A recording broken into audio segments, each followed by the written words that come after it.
Hello all, this is Jhansi. இன்னைக்கு வீடியோவில் நம்ம என்ன பார்க்க போகிறோம்னா, ஒரு ஹவுஸ் வார்மிங் ஃபங்க்ஷன் தான் பார்க்க போகிறோம். இது எங்கள் ஒரு ரிலேட்டிவோட ஃபங்க்ஷன். டே பிஃபோரே நாங்கள் அங்கே போயிட்டோம். அவங்க வீடு ஹவுஸ் வார்மிங்க்கான ப்ரிப்ரேஷன்ஸ்லாம் பண்ணிகிட்டு இருந்தாங்க. பந்தல் போடுறது, ஹவுஸ் க்ளீன் பண்ணுறது எல்லாம் பார்த்துட்டு இருந்தாங்க. நாங்கள் அதெல்லாம் பார்த்துட்டு இங்கே தொண்டாமுத்தூரில் தான் நியர்பை மார்க்கெட் அப்படின்னு சொல்லியிருந்தாங்க. தொண்டாமுத்தூரில் தான் அவங்க வீடு. ஸோ மார்க்கெட்டும் போயிட்டு அங்கே போயிட்டு கொஞ்சம் வெஜிடபிள்ஸ் வாங்கலாம் அப்படின்னு சொல்லிட்டு போயிருந்தோம். நாங்கள் யூஸ்வலாக வடவழி மார்க்கெட் போவோம். பட் தொண்டாமுத்தூர் மார்க்கெட் வந்து எங்களுக்கு புதுசாக இருந்தது. எது எது எங்கெங்கே இருக்குன்னே தெரில.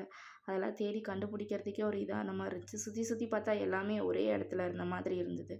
அண்ட் அப்படியே அங்கே பக்கத்தில் ஒரு அண்ணா வந்து நம்மளோட ஃபேவரட்டான போலி போட்டுட்ருந்தார். அந்த போலியும் போய் வாங்கி சாப்பிட்டுட்டு நானும் கோகுலும் வீட்டுக்கு கிளம்பிட்டோம். அண்ட் நெக்ஸ்ட் டே ஆஃபீஸ் இருக்குன்னு சொன்னேன் இல்லையா, ஷிஃப்ட் முடித்த உடனே கிளம்பிட்டோம். ஏன்னா 5:30க்கெலாம் அங்கே பால் காய்ச்சிடுவோம் அப்படின்னு சொன்னாங்க. கிளம்புனோடனே நாங்கள் போகிறதுக்கும் பால் காய்ச்சறதுக்கும் கரெக்டாக இருந்தது. அந்த பால் காய்ச்சறதெல்லாம் பார்த்துட்டு சும்மா உட்காந்துட்டு இருந்தோம். அப்புறம் ஐயர் வந்து ஓமகுண்டம் வளர்த்திருந்தார். அவரோட திங்ஸ் எல்லாம் அவர் கரெக்டாக எடுத்து பேக் பண்ணிகிட்டு இருந்தார். ஸோ அவருக்கும் அதுக்கான ஹெல்ப்ஸ் எல்லாம் பண்ணிவிட்டு அவரோட திங்ஸ் எல்லாம் எடுத்து கொடுத்துட்டு சாமி கும்பிட்டுட்டு இருந்து உட்காந்துட்டு இருந்தோம். அண்ட் தென் வந்து காலைல வெஜ் போட்டாங்க. ஸோ இருக்கிறவங்களுக்கு மட்டும் மதியானம் நான்வெஜ் போடலான்னு நான்வெஜ் எப்படி புது வீட்டில் செய்யணும்னு பண்ணாங்க. இது எங்கன்னு பார்த்தீங்கன்னா தொண்டாமுத்தூரில் இருக்க வில்லேஜ் வேலிங்கிற கம்யூனிட்டி தான். உங்களுக்கு யாருக்காவது வேணுன்னா போய் விசிட் பண்ணி பாருங்கள். அங்கே நியர்பை ஒரு 12 ஹவுசஸ் இருக்குது. மோஸ்ட்லி இப்போ தான் ஒரு 5 ஹவுசஸ் புக் ஆகிருக்கு. தேங்க்யூ. தேங்க்ஸ் ஃபார் வாட்சிங்.